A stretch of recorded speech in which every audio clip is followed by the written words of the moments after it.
সতীপীঠ কঙ্কালীতলাতে অনুব্রত মণ্ডল। বীরভূম জেলা তৃণমূল কংগ্রেসের সভাপতি অনুব্রত মণ্ডল দীর্ঘ 2 বছর তিহার জেলে বন্দী থাকার পর বোলপুর নিচুপট্টি বাড়িতে ফিরেছেন। এরপর থেকে অনুব্রত মণ্ডলের একের পর এক বিভিন্ন কর্মসূচি শুরু করেছেন। অনুব্রত মণ্ডল ঠিক আগে যেমন নিয়মিত দলীয় কার্যালয়ে বসতেন, ঠিক 2 বছর পর আবার দলীয় কার্যালয়ে বসছেন।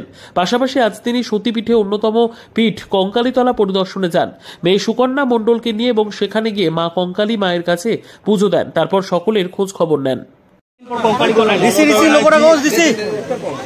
মমতা ব্যানার্জি কঙ্কালীকে সেজে ঢালিয়েছে, তারাপীঠকে ঢালিয়েছে, ফুল্লরাতলাকে ঢালিয়েছে।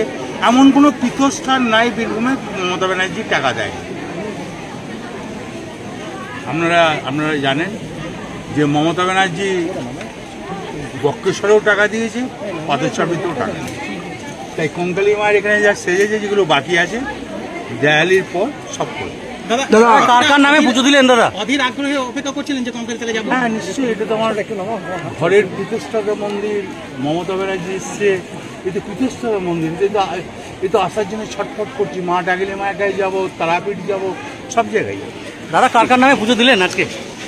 নিজের মেয়ে দিলাম, সুতবা পাল দিলাম, আমার স্ত্রীর নামে দিলাম, অভিষেক মমতা ব্যানার্জি। দাদা